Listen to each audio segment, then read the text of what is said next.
With the millions of fonts available, how do you select type for a logo?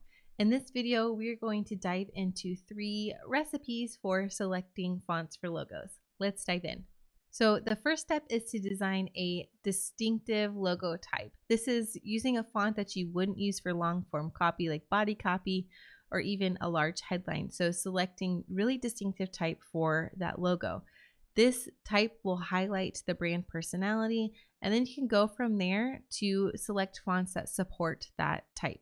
In this example here, I have the Bloom Shop, which is a really condensed serif, and I wouldn't use this in long form copy, 1 because it's all caps, and 2 because it's really condensed, so it's not going to be legible in long form copy, but it works well in a logo.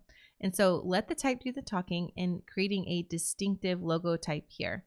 And then you can pair that with more legible typography that supports that logo. The next recipe is the same but different. So this is the same font family, but a different weight.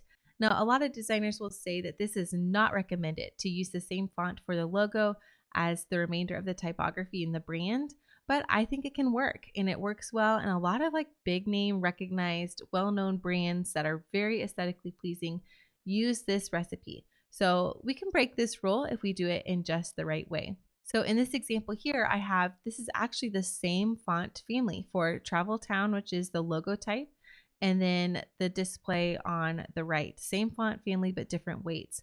The way this works is because they look actually a lot different, but there's some characteristics that really complement each other because it's within the same font family. It's really nice because you don't have to do a lot of searching for fonts to pair. You just simply have to find a font family that has a bunch of fonts within it, different styles and weights, and then you can select ones that contrast with each other and they won't compete. So in this example, we have a bold lowercase font for the logo, and then the headline is more of a condensed lighter weight serif.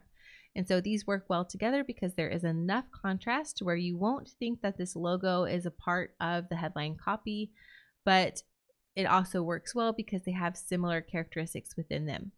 The final recipe is to have opposite styles. And this is a tried and true recipe for brand designers.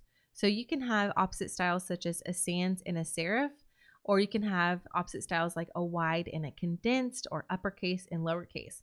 In this example, we have a Laurel and Ava is it has a slight serif, but I would say it's reads more of a sans, and it's lowercase. It has a little bit more weight to it.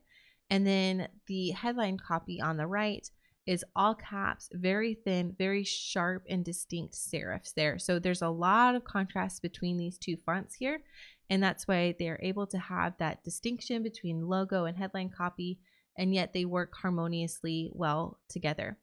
So if you like this series, I'm going to be diving in a little bit more in the next video, all about using typography and how I selected certain fonts to portray the personality within the brand.